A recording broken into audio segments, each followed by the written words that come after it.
जी student अस्सलाम वालेकुम. The class has been started, so kindly you are requested to join the lecture.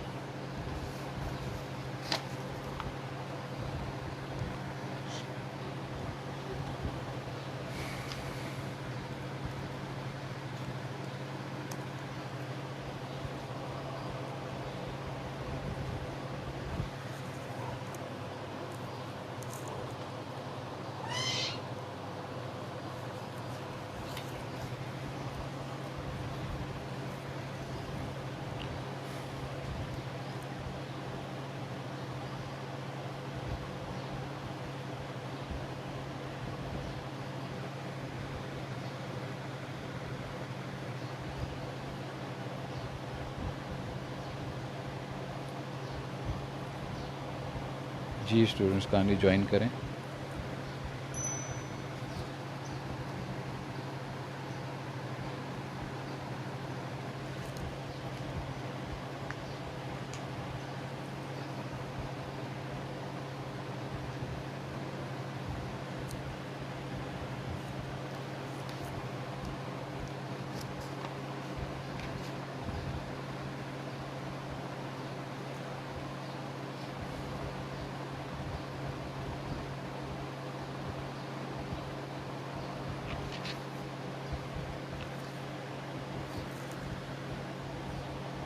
Ji 18 students ने join कर लिया हमें.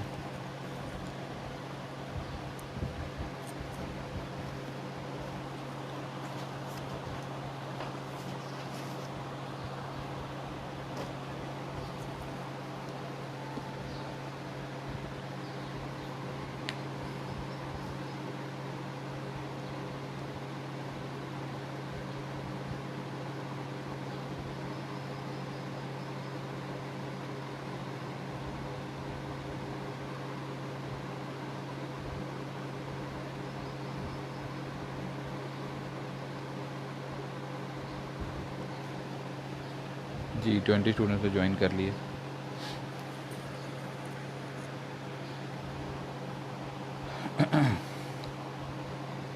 हम बस 2 मिनट वेट करते हैं और जैसे ही स्टूडेंट्स और आ जाते हैं तो फिर इंशाल्लाह शुरू करते हैं. 25 स्टूडेंट्स ने ज्वाइन कर लिए.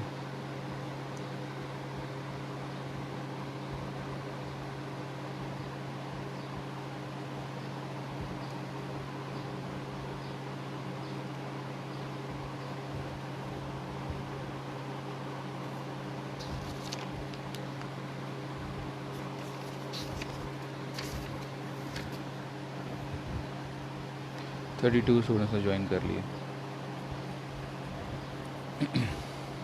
चलें जी, हमारा आज का टॉपिक जो है वो रियोलॉजिकल कंसिडरेशंस है. और रियोलॉजिकल कंसिडरेशंस के अंदर जो सबसे इम्पॉर्टेंट एस्पेक्ट है वो ये है कि अगर आपको याद हो, रियोलॉजी जो होती है वो basically it's a study of the flow of a liquid. और फ्लो ऑफ अ लिक्विड जो है वो गवर्न करती है viscosity. So basically study of viscosity of a liquid जो है वो रियोलॉजी कहलाती है. तो रियोलॉजिकल कंसिडरेशंस के अंदर बेसिकली ये आता है कि हमारी सस्पेंशन जो है वो प्रेफरेबली थिक्सोट्रॉपिक होनी चाहिए. अब थिक्सोट्रॉपिक जो है वो basically it's a phenomena in which a substance when at rest hardens, या में से viscosity of substance increases when it is at rest. और जैसे ही आप उसको एजिटेट करते हो तो उसके अंदर शीयर डेवलप करते हो, फोर्स लगाते हो, शीयर डेवलप होता है और वो विस्कोसिटी जो है वो उसकी कम हो जाती है. Now this goes best with the suspension, कि अगर आपकी सस्पेंशन जो है वो थिक्सोट्रॉपिक नेचर की है. ना करो जिमल, 1 मिनट ज़रा होल्ड किया.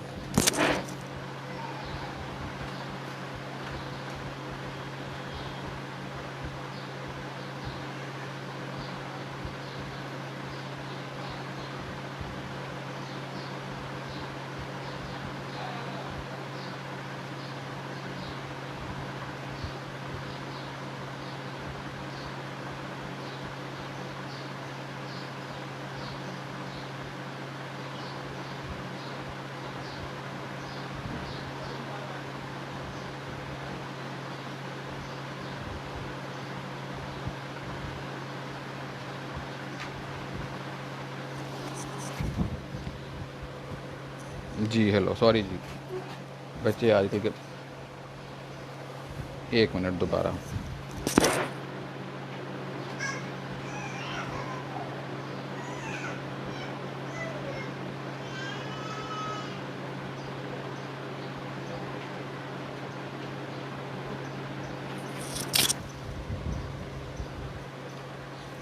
जी, तो वापस टॉपिक की तरफ आते हैं। 45 स्टूडेंट्स से हमें ज्वाइन कर लिए, जो अभी भी क्वांटिटी अभी भी कम है। बात जी दोबारा से रिपीट करता हूँ मैं, हमारी सस्पेंशन जो है वो प्रेफरेबली थिक्सोट्रॉपिक होनी चाहिए। और थिक्सोट्रॉपिक बेसिकली वो कंडीशन है, वो टेक्निक है जिसके अंदर आपकी जो प्रोडक्ट है, जब आप उसको स्टैंड बाय करते हैं, उसको रेस्ट पे लेके जाते हैं, तो उसकी विस्कोसिटी बढ़ जाती है लिक्विड प्रोडक्ट की। और जैसे ही आप उसको एजिटेट करते हैं तो उसकी विस्कोसिटी कम हो जाती है। अब ये चीज़ जो है ये बेस्ट है फॉर फार्मास्यूटिकल सस्पेंशन, क्योंकि जब आप सस्पेंशन को शेक करें तो उसकी विस्कोसिटी कम होनी चाहिए ताकि पोरिंग इजी हो, उसको ओरली इनटेक उसका आसान हो। और जैसे ही आप उसको प्लेस कर दें तो वो विस्कस हो जाना चाहिए। इसका एडवांटेज ये होगा आपको कि जैसे ही आपका प्रोडक्ट विस्कस होगा तो सेटलिंग डाउन का फिनोमेना जो है वो रिटार्ड हो जाएगा। ठीक है, तो इसलिए यहाँ पे यही चीज़ जो है उसने एक्सप्लेन की है इस रियोलॉजिकल कंडेंसेशन में। तो इसके अंदर आमतौर पे जो बेंटोनाइट क्ले है और सब कुछ पॉलीमेरिक रेजन्स हैं, कुछ पॉलीमर्स जो आपने लास्ट लेक्चर में पढ़े थे, और क्लेस जो हैं वो आपको थिक्सोट्रॉपिक फ्लो या थिक्सोट्रॉपिक मिक्सर देती हैं। और वो अल्टीमेटली फिर जो भी हमारी रिक्वायर्ड कंसिड्रेशन, जो भी हमारी रिक्वायर्ड कंसिड्रेशन होती है with respect to rheological factors, वो फिर हम फुलफिल करते हैं और हमारी जो फॉर्मुलेशन है वो थिक्सोट्रॉपिक बनती है और सेडिमेंटेशन का जो कॉन्सेप्ट है वो रिटार्ड हो जाता है अपॉन सेटलिंग। नेक्स्ट हमारे पास जो टॉपिक है वो है फॉर्मुलेशन एडजुवेंट का। फॉर्मुलेशन एडजुवेंट के अंदर हमारे पास हम देखेंगे कि हम अपने सस्पेंशन के अंदर डिफरेंट एडजुवेंट्स जो हैं वो हम लोग ऐड करते हैं। और वो एडजुवेंट्स जो हैं उसके अंदर हमारे पास डिफरेंट प्रिजर्वेटिव्स हैं, कलर्स हैं। इसके अलावा हमारे पास जो है परफ्यूम्स हैं, फ्लेवर्स हैं, ये हम लोग अपनी फॉर्मुलेशन के अंदर जो है वो ऐड करते हैं। इसमें आम तौर पे जो क्योलिन जो है, इसकी एग्जांपल है kaolin hurt the quaternary benzalkonium chloride but not the non ionic और less active metacresol. Similarly, it was shown that procaine penicillin absorbed the quaternary and that supernatant of the BAK suspension had less activity than the suspension. Thus, the absorbent acted as a reservoir. So basically यहाँ पे different किस्म के adjuvants जो हैं वो हम लोग add करते हैं। वो एडजुवेंट्स जो हैं जो हम लोग ऐड करते हैं उसके अंदर हमारे पास प्रिजर्वेटिव हो सकते हैं, कलरेंट्स हो सकते हैं, फ्लेवर्स हो सकते हैं और डिफरेंट चीज़ें जो हैं वो इसके अंदर हम लोग ऐड कर सकते हैं। आम तौर पे हम जो प्रिजर्वेटिव यूज़ करते हैं उसमें बेंजोक्लोरिक क्लोराइड जो है वो एक कॉमन प्रिजर्वेटिव है। तो अगर आपकी फॉर्मुलेशन में प्रिजर्वेटिव जो है वो बेंजोक्लोरिक क्लोराइड है और दूसरी तरफ आपने जो थिकनिंग के लिए एजेंट ऐड किया गया वो क्योलिन है, तो क्योलिन और बेंजोक्लोरिक क्लोराइड ये आपस में इंटरेक्ट कर सकते हैं। इसके अलावा जो प्रोकेन पेनिसिलिन है ये भी जो क्वाटर्नरी अमोनियम कंपाउंड्स हैं, ये BA के बेंजोक्लोरिक क्लोराइड जो कि क्वाटर्नरी अमोनियम कंपाउंड है इसको एब्जॉर्ब कर लेता है। तो बेसिकली इस टॉपिक का मकसद ये है कि जितने भी फार्मूलेशन एडजुवेंट्स हम लोग ऐड करते हैं फार्मूलेशन के अंदर, वो फार्मूलेशन के लिए कंपलसरी नहीं होते, वो फार्मूलेशन को बेटर करते हैं, फार्मूलेशन की अपील को बेटर करते हैं। तो जब आपकी फार्मूलेशन के लिए ये चीज़ इंपॉर्टेंट नहीं है, सिर्फ उसकी अपील के लिए इंपॉर्टेंट है, तो यहाँ पर फिर ज़रूरी है कि हम कोई ऐसी चीज़ ऐड ना करें जो हमारी फार्मूलेशन को कॉम्प्रोमाइज़ कर दे। फार्मूलेशन के अंदर जो पहले से एक ठीक फार्मूलेशन थी, सिर्फ अपील बढ़ाने के लिए आप एक ठीक फार्मूलेशन को ख़राब कर दें। तो ये इस टॉपिक का मकसद है यहाँ। Perhaps the final adjuvant one should consider is a package. Package जो है उसकी पैकिंग का जो मटेरियल है वो भी एक एडजुवेंट के तौर पे लिया जाता है। Usually initial laboratory screening employees conventional graduates or readily available bottles. When final packing is considered, it should be noted that various types of glass are available. There the type which are respectively ability to resist auto attack, degree of water being related to the amount, the USB should be considered for the trials test. अब यहाँ पे क्या है कि जितनी भी आपके पास packaging material है, आम तौर पे हम लोग जो फार्मास्यूटिकल सस्पेंशन है उसको हम लोग बॉटल्स के अंदर पैक करते हैं। कॉमनली जो बॉटल्स हम लोग यूज़ करते हैं वो ग्लास बॉटल्स हैं। ग्लास की बहुत सारे टाइप्स अवेलेबल हैं, लेकिन हमने वो वाला प्रेफरेबली वो वाला ग्लास यूज़ करना होता है जो कि वाटर अटैक को से ख़राब ना हो, या उसके वाटर अटैक यहाँ पे क्या होता है कि जब वाटर इन कांटेक्ट आता है तो कुछ लीचिंग होती है। आपने पैकेजिंग का चैप्टर पढ़ा है, आपकी बॉटल में से कुछ लीचिंग होती है और वो लीचिंग की वजह से उसमें अल्कलिनिटी ऑफ ग्लास का एलिमेंट भी आता है, उसमें से कुछ एनाइंस जो हैं वो लीच आउट करते हैं। तो इसलिए वाटर अटैक टेस्ट जो है वो उसको पास करे जिसके अंदर अल्कली रिलीज़ ना हो। ठीक है, जब अल्कली रिलीज़ होगी तो ऑब्वियसली पीएच ऑफ दिस जो आपका प्रोडक्ट है वो चेंज हो जाएगी और फिर आपका प्रोडक्ट जो है वो चेंज हो सकता है। जी Hafsa sir, benzalkonium chloride both water lipid soluble होता है। जी, बेंजोक्लोरियम क्लोराइड दोनों में सॉल्युबल होता है, लेकिन यहाँ पे इस क्वेश्चन की क्या ज़रूरत थी, समझ नहीं आई मुझे। बेंजोक्लोरियम क्लोराइड जो है बेटा बेसिकली ये तो एक अदद आपका प्रिजर्वेटिव के तौर पे हम लोग उसको यूज़ करते हैं। पहले हम लोगों ने पढ़ा भी हुआ था कि किस किस कैटेगरी के अंदर हम लोग बेंजोक्लोरियम क्लोराइड को यूज़ करते हैं। आम तौर पे जो हमारे पास जो ऑप्थेल्मिक प्रेपरेशंस होती हैं उसमें कॉमनली यूज़ किया जाता है। पारेंटल्स के अंदर भी दो हम लोग प्रिजर्वेटिव तो यूज़ नहीं करते, लेकिन इन दैट केस हम लोग कुछ जगहों पे हम लोग उसको यूज़ करते हैं। लेकिन तो इसलिए इसकी सॉलेबिलिटी बिल्कुल है, लेकिन वाटर सॉलेबल ये ज़्यादा है।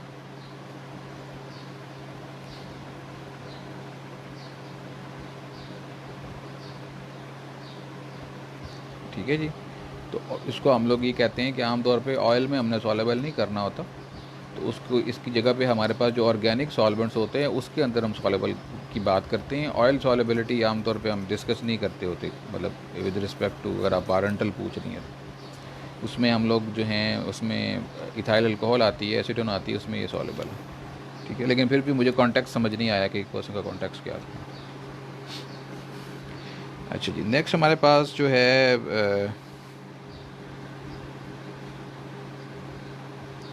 फ्लिंट ग्लास आप लोगों ने पढ़ा था। तो फ्लिंट ग्लास की यहाँ पे वन पॉइंट ऑफ टर्मिनोलॉजी में भी noted, flint refers to clear colour as brilliant glass. Originally it contained lead and was also called lead and crystal glass. Today in commerce, non-lead highly color free soda lime glass, the most common general purpose transparent glass, are called flint. तो flint glass की definition हम लोगों ने पढ़ी थी पहले, वही definition आप कर ले तो यही कहता है कि जी फ्लिंट ग्लास जो है वो आप लोगों ने यूज़ करना है। इसके अलावा एम्बर कलर ग्लास हम लोग यूज़ करते हैं, सिलिकॉन कोटेड जो है वो यूज़ करते हैं एम्बर कलर्ड। वो जो सिलिकॉन कोटेड ग्लास होता है बेसिकली वो क्या करता है कि वो जब सस्पेंशन आखिरी कुछ डोजेज़ रह जाती हैं तो ईज़ ऑफ जो डिलीवरी है या ड्रेनेज है उसको इम्प्रूव करता है। तो जो भी बॉटल आपने यूज़ करनी है उसमें आपके आम तौर पे हम लोग जनरल पर्पस ग्लास यूज़ करते हैं, और वो जनरल पर्पस ग्लास जो है उसमें फ्लिंट की कैटेगरी जो होती है उसको हम लोग यूज़ करते हैं। ये नॉन लीचिंग मटेरियल होता है और इस फ्लिंट ग्लास की कोटिंग होती है सिलिकॉन के साथ और उससे बॉटल बनाई जाती है। ये सिलिकॉन कोटेड जो है ये जब जो लास्ट कुछ डोजेज होती हैं आपकी सस्पेंशन की उनके रिमूवल को, उनके ड्रेनेज को ईजी करता है। ठीक है जी, तो ये कुछ इसके अंदर एक्स्ट्रा चीज़ें हैं। This technique of silicone coating is use widely for suspension of steroids and combination of penicillin and dihydrostreptomycin. ये एग्जांपल्स आ गई पेनिसिलिन और डाईहाइड्रोट्रिप्टोमाइसिन, या इसके अलावा हमारे पास जो स्टीरॉइड्स हैं इनकी सस्पेंशन के अंदर हम लोग सिलिकॉन कोटेड बॉटल्स जो हैं उनको यूज़ करते हैं। दो ये कॉमन नहीं है, मैंने ये फर्स्ट टाइम ये चीज़ इसी बुक में पढ़ी थी, प्रैक्टिकली मैंने ये आज तक नहीं कहीं पे देखी। तो it's also use in preparation with high solid content in which formulation modification can not measurable improve the drain of the preparation. हाँ, ये भी हो सकता है कोई ऐसी फॉर्मुलेशन हैं जिनके अंदर क्वांटिटी ऑफ सॉलिड बहुत ज़्यादा होता है, बहुत थिक होती हैं, तो इन दैट केस ऑब्वियसली आखिरी डोजेज नहीं निकलती हैं, अंदर फंस सकती हैं। तो इन दैट केस भी फिर आप सिलिकॉन कोटेड ग्लास यूज़ कर सकते हैं जो इनर साइड से कोटेड होगा और वो रिपेल करेगा आपके प्रोडक्ट को, और आपका प्रोडक्ट जो है उसकी ड्रेनेज जो है वो आसान हो जाएगी। There has been a trend of packing suspension system for oral and topical administration in polyethylene और some plastic containers। इसके अलावा polyethylene और plastic containers भी nowadays suspensions जो हैं वो plastic containers के अंदर भी पैक हो रही हैं। Many factors must be considered when the suspension, वो factors वही हैं लीचिंग ऑप्शन के, वो अगर आपको याद हो जो हमने पढ़े थे पर प्लास्टिक के अंदर, उनको हम लोगों ने देखना है कि अगर उसमें लीचिंग ऑप्शन फिनोमेना है या प्रिजर्वेटिव एब्जॉर्ब तो नहीं हो जाते इनटू द कंटेनर, या कंटेनर से कोई चीज़ निकल के तो नहीं आ जाती, तो वो हमने इसको स्टडी करना। अगर वो चीज़ें उसके अंदर नहीं है तो yes we can use plastic containers as well. So this was the topic about the formulation adjuvants. Next हमारे पास जो है वो टॉपिक जो है वो प्रेपरेटिव टेक्निक्स का टॉपिक है। The actual preparation of suspension involves choosing the ingredient and determining the type of manufacturing equipment to be used. सबसे पहले सबसे ज़्यादा जो इंपॉर्टेंट है, प्रेपरेटिव टेक्निक से पहले आपको ये पता होना चाहिए जो सस्पेंशन आप बना रहे हैं वो किस क्वालिटी की आपने बनानी है, नंबर 1। नंबर 2, वो सस्पेंशन जो है जब आपने उसको बनाना है तो किस किस्म के इक्विपमेंट्स आपको रिक्वायर हैं। फॉर एग्ज़ाम्पल आप उसमें शुगर ऐड करना चाह रहे हैं, बेस शुगर बनाना चाह रहे हैं, लेकिन शुगर जो है वो आपके पास सॉलिड फॉर्म में अवेलेबल है, पाउडर फॉर्म में नहीं अवेलेबल, क्रिस्टल फॉर्म में अवेलेबल है, तो इन दैट केस आपको एक क्रशर रिक्वायर है। अगर आपके पास शुगर जो है वो पहले से ही फाइनली अमॉर्फस फॉर्म के अंदर है, फिर आपको क्रशर रिक्वायर नहीं है। कुछ केसेस के अंदर क्वांटिटी ऑफ द प्रोडक्ट बहुत ज़्यादा है तो आपको बड़े टैंक्स रिक्वायर हैं। कुछ जगह के अंदर क्वांटिटी ऑफ प्रोडक्ट थोड़ा है, छोटे टैंक्स में भी काम हो जाता है।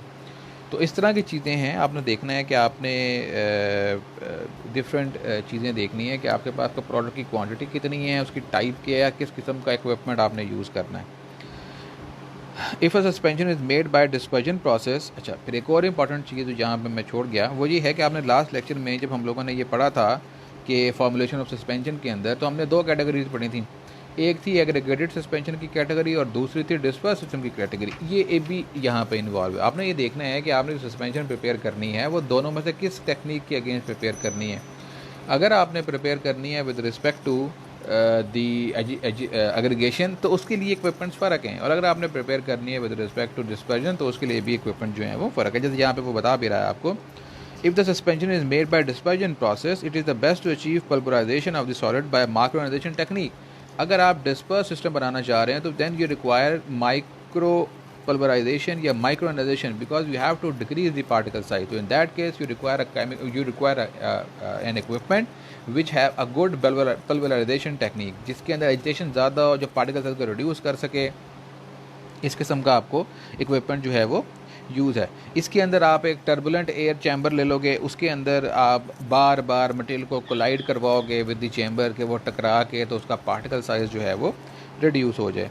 अगर आपने अपनी सस्पेंशन जो है और इस केस में आम तौर पे फॉर एग्जांपल जो डिस्पर्जन फेज़ है इसके अंदर आम तौर पे जो पार्टिकल साइज़ रखते हैं हम लोग वो 5 माइक्रोन से कम रखते हैं। तो कोई भी ऐसी टेक्निक जिसमें पार्टिकल साइज़ जो है 5 माइक्रोन से कम हो जाए वो आप इसमें यूज़ करेंगे और वो पल्वराइजेशन कहलाएगी। तो इसके लिए फिर आपको इक्विपमेंट जो है वो चेंज करना है। Although it is not widely use for this purpose, spray drying can also be considered for the method of communication to produce a finely divided solid phase. तो आमतौर पर फ्रीज ड्राइंग हम लोग, इस स्प्रे ड्राइंग हम लोग इस काम के लिए नहीं करते, लेकिन वो भी एक टेक्निक है जिसको आप यूज़ कर सकते हैं for the preparative technique of dispersion method, dispersion system. इसके अलावा अगर आप सस्पेंशन बनाना चाह रहे हैं made by controlled crystallisation, a super saturated solution should be formed and then quickly cooled and rapid stirring. This causes the formation of many nuclei and hence many crystals. It is just an opposite of letting crystal grow large. अब एक और method भी हमारे पास है जिसमें हम controlled crystallisation करते हैं। अब ये एग्रीगेशन का मेथड है। कंट्रोल्ड क्रिस्टलाइजेशन के अंदर क्या होता है कि जी आप एक सुपर सैचुरेटेड सोल्यूशन जो है वो प्रिपेयर करते हो और उस सोल्यूशन को फिर क्विकली कूल करते हो रैपिड स्टीयरिंग के साथ। आम तौर पे आप लोगों ने जब भी क्रिस्टल्स बनाए हैं आपने ये देखा होगा, हम आमतौर पे कॉपर सल्फेट के क्रिस्टल्स बनाते हैं। तो पहले आपका सुपर सैचुरेटेड सोल्यूशन बनाते हैं और बाद में उस सोल्यूशन को फिर हम लोग ग्रेजुअली कूल करते हैं, तो आपको एक बड़ा सारा क्रिस्टल जो है वो मिल जाता है, या 2-3 क्रिस्टल्स आपको मिलते हैं कॉपर सल्फेट के। यहाँ पर भी अगर आप शुगर का क्रिस्टल्स बनाएंगे या यहाँ पे जैसे आपने कोई ड्रग है या कोई और चीज़ है उसका आप सुपर सैचुरेटेड सोल्यूशन प्रिपेयर करते हैं, तो इन दैट केस आपके पास क्रिस्टल्स आ जाएंगे जब आप उसको छोड़ेंगे। लेकिन हमें तो छोटे छोटे क्रिस्टल्स चाहिए, एग्रीगेट्स चाहिए, हमें बड़ा क्रिस्टल नहीं चाहिए। तो अगर आप उसको कूल करते हुए उसको स्टीयरिंग भी करें तो इस केस के अंदर क्रिस्टल्स तो बनेंगे लेकिन साइज़ ऑफ द क्रिस्टल जो है वो छोटा होगा। तो इसके अंदर फिर आपको इससे रिलेटेड इक्विपमेंट्स जो हैं वो आपको रिक्वायर होंगे। At some time during suspension formation is likely that shearing will be desired.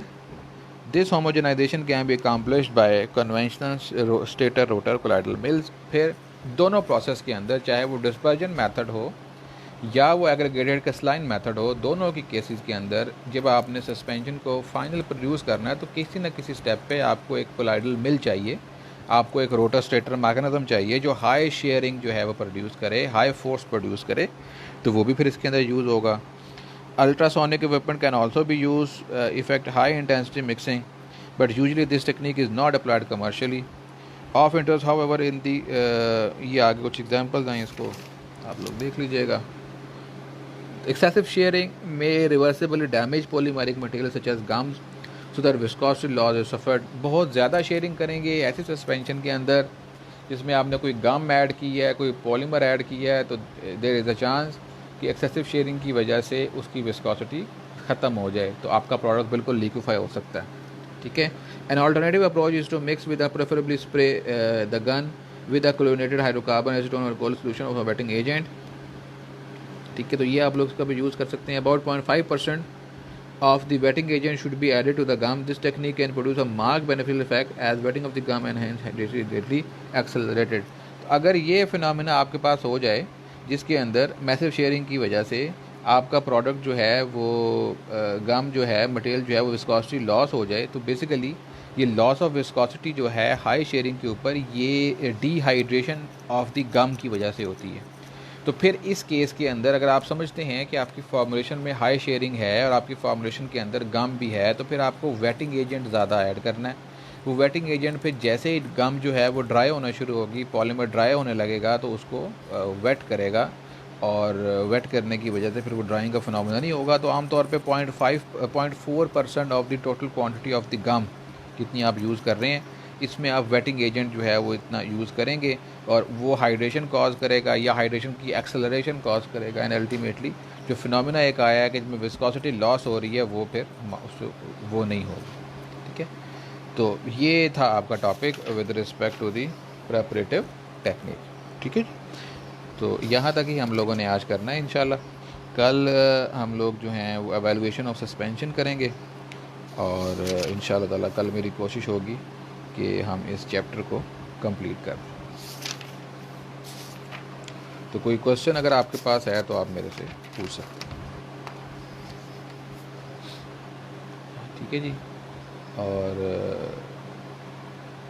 इसके बाद हमारा इंशाल्लाह नेक्स्ट लेक्चर में जब इसको हम कंप्लीट कर लेंगे फिर एक चैप्टर रह जाएगा, और वो मैंने पहले आपसे डिस्कस भी किया था कि वो इक्विपमेंट्स के बारे में है। सो वो इंशाल्लाह हम लोग फिर उसको लेटर ऑन हम उसको देखेंगे इंशाल्लाह ताला। अच्छा, अब नेक्स्ट हमने देखना था कि हमने प्रैक्टिकल्स जो हैं वो कोई मुझे बताएगा कि कितने प्रैक्टिकल्स आप लोगों ने लिख लिए हुए हैं। Anybody of you can tell me कि आपने कितने प्रैक्टिकल्स जो हैं वो कर लिए हुए हैं।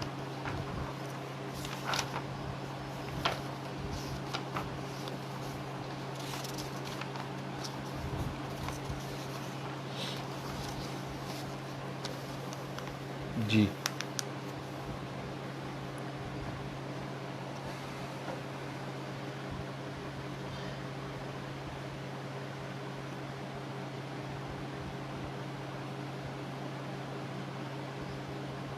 जी, कोई बताएगा मुझे कि कितने प्रैक्टिकल हम लोगों ने कर लिए हुए हैं? कोई सुन भी रहा है, बस सारे लाइव आ गए तो गायब हो चुके हुए हैं।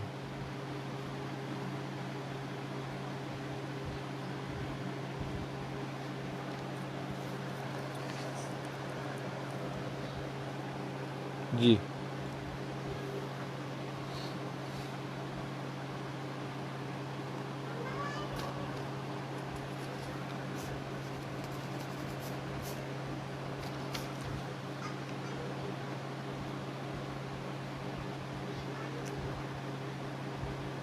जी, 57 में से कोई भी इस वक्त लाइव नहीं है, बस सारे लाइव ऑन करके तो खुद बैठे हुए हैं कहीं पे और।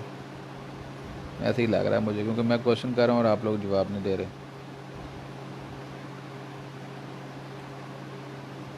अरे 12 प्रैक्टिकल कर लिए हुए हैं। ठीक है जी, फिर ये 13 है बेटा, एक्सपेरिमेंट नंबर 13 होगा आपका ये, preparation of aluminium hydroxide antacid. ठीक है जी, इसके अंदर आप एल्यूमिनियम हाइड्रोक्साइड का एंटासिड जो है वो आप प्रिपेयर करेंगे और इसमें हम लोग एल्यूमिनियम हाइड्रोक्साइड लेंगे। चलें, अच्छी बात है रुखसार। टोटल जो है वो आप लोग इसमें एल्यूमिनियम हाइड्रोक्साइड लेंगे, सॉर्बिटॉल लेंगे, methyl propyl paraben as an antacid आप इसके अंदर लेंगे, सोडियम सैकरीन 0.5% हम लोग लेंगे, पेपरमिंट ऑयल हम लोग लेंगे, अल्कोहल हम लोग लेंगे 1 ml और वाटर लेंगे quantity sufficient to produce 100 ml। Procedure में यही है कि आप तमाम इंग्रेडिएंट को जो है आप पहले एक सोल्यूशन नंबर 1 प्रिपेयर करेंगे, उसके अंदर आप लोग alcohol, parabens, sodium saccharin, peppermint oil, इसको आप लोग मेंशन क्वांटिटीज़ को अल्कोहल के अंदर आप लोग ऐड करेंगे और रिमेनिंग जो आपकी सोल्यूशन नंबर 2 है उसमें आप थोड़ा सा वाटर ले लेंगे और उसके अंदर आप सॉर्बिटॉल जो है वो ऐड करेंगे। ये सोल्यूशन नंबर 2 बन जाएगा आपका। बाद में इन दोनों सोल्यूशन को आप आपस में मिक्स कर देंगे। अच्छा ठीक है अमन, तो दोनों सॉल्यूशंस जो हैं वो आप बाद में दोनों को आप मिक्स कर देंगे और फाइनल वॉल्यूम मेकअप कर देंगे, तो उससे आपका प्रेपरेशन जो है एंटासिड की वो कंप्लीट हो जाएगी। तो ये प्रैक्टिकल जो है मैं इसके बाद आपके साथ शेयर कर देता हूँ ग्रुप के अंदर, उस हिसाब से आप इसको जो है वो आप फिर बना लीजिएगा, लिख लीजिएगा। फिर हम लोग जब इंशाल्लाह मुलाकात करेंगे दोबारा तो फिर हम आपसे बनवा लेंगे। ठीक है जी, तो ये था आज का प्रैक्टिकल और ये था आज का टॉपिक। कोई क्वेश्चन हो आप लोगों को तो आप लोग मेरे से व्हाट्सएप पे किसी भी वक्त पूछ सकते हैं। इंशाल्लाह जैसे मैं व्हाट्सएप देखूंगा मैं आपको उसका रिप्लाई करूंगा। 58 स्टूडेंट्स ने आज हमें जो है वो ज्वाइन किया है। उसामा काइंडली इस लेक्चर को अपलोड कर दीजिएगा, और जिसके पास बुक है वो काइंडली इसके नोट्स भी अपलोड कर दे चैप्टर के, ताकि बच्चों तक आसानी से ये पहुँच जाए। कल मैंने आपको कहा था मुझे याद ही नहीं रहा, क्योंकि इसके बाद मेरा एक और लेक्चर होता है फौरी तौर पर 10th के साथ, तो मुझे भी बाद में याद नहीं रहता। तो आप लोग काइंडली इसको खुद ही देख लें, बुक के आप लोगों के पास होगी, इसको काइंडली अपलोड कर दें ताकि सब तक ये पहुँच सके। Thank you very much for your time. इंशाल्लाह कल मुलाकात होगी। अल्लाह हाफ़िज़।